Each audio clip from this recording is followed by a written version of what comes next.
pemirsa Jurnalis TV.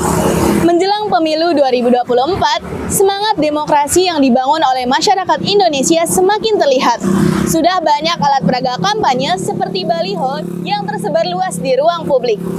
Pemilu bukan hanya untuk menyaksikan persaingan antara partai politik dan pasangan calonnya, namun juga sebagai ajang mengukur seberapa jauh keberhasilan sebuah sistem dalam mewujudkan partisipasi aktif masyarakat. Namun seiring berjalannya kampanye, muncul keresahan yang dialami masyarakat, yaitu timbulnya polusi visual akibat penempatan baliho yang berlebihan. Mendekati tanggal pemungutan suara, baliho kampanye mulai merajalela di setiap sudut kota.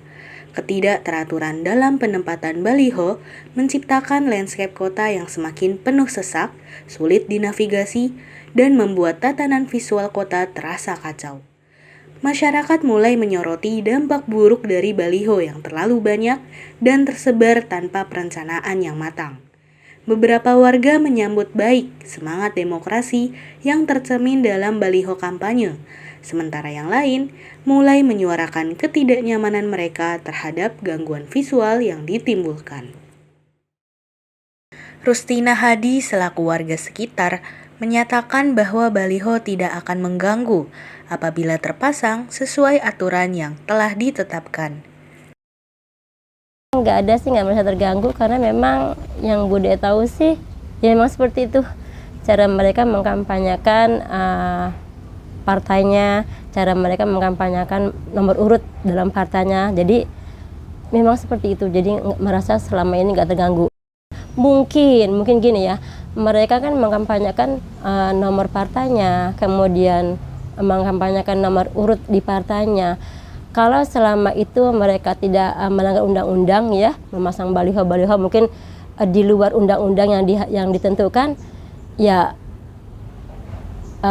nggak ada masalah. Tapi kalau misalnya dia sudah di luar undang-undang gitu ya, di luar undang-undang, misalnya dia masang, mungkin pasang balihonya mestinya di mana, mestinya di tempat tertentu yang sudah diatur oleh undang-undang, ya nggak apa-apa. Tapi kalau sudah di luar undang-undang, ya merasa terganggu juga gitu ya. Berdasarkan Peraturan Komisi Pemilihan Umum Nomor 15 Tahun 2023 mengenai kampanye pemilihan umum, terdapat sejumlah larangan yang harus diperhatikan, termasuk larangan penempelan atau pemasangan di lokasi umum, seperti sekolah, fasilitas kesehatan, dan sarana publik. Selain itu, penempatan alat peraga kampanye atau APK dilarang jika dapat merusak pohon maupun fasilitas umum. Mengamati fenomena ini, perhatian tertuju pada isu kerusakan fasilitas umum dan peningkatan sampah yang diakibatkan oleh penggunaan alat peraga kampanye fisik selama proses pemilu. Antonius Didik Trihatmoko, selaku anggota Bawaslu Kota Tangerang Selatan, menyatakan bahwa pihak Bawaslu telah melakukan koordinasi dengan pihak terkait, baik dari Dinas Tata Kota, Satpol PP, dan beberapa instansi yang berkaitan dengan lingkungan hidup. Bawaslu sebagai pengawas kampanye yang harus menjaga terhadap setiap aturan perundang-undangan yang harus dilaksanakan oleh peserta kampanye, terutama dalam masa kampanye ini adalah alat peraga kampanye.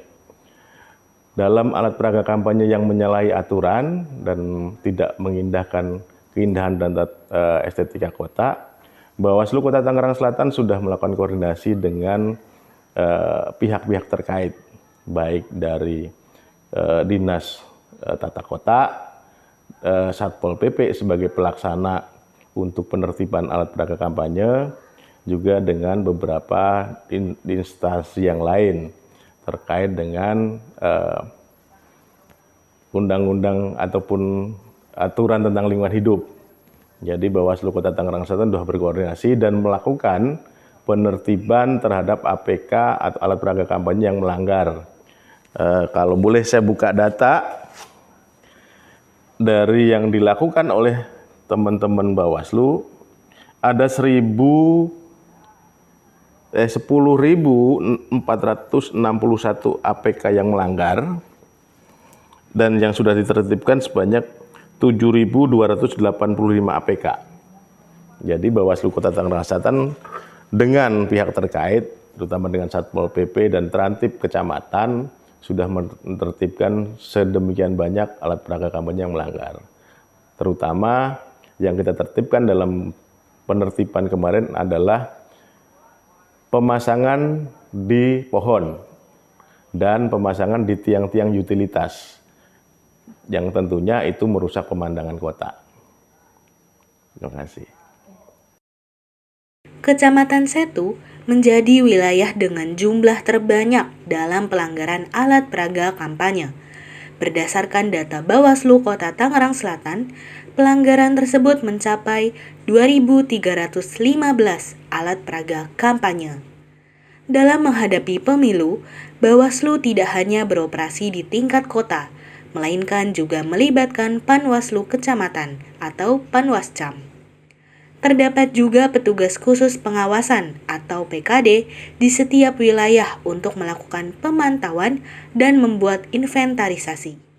Data hasil inventarisasi ini kemudian disampaikan kepada Bawaslu untuk koordinasi dan penerapan tindakan pengaturan demi menjaga ketertiban dalam proses kampanye.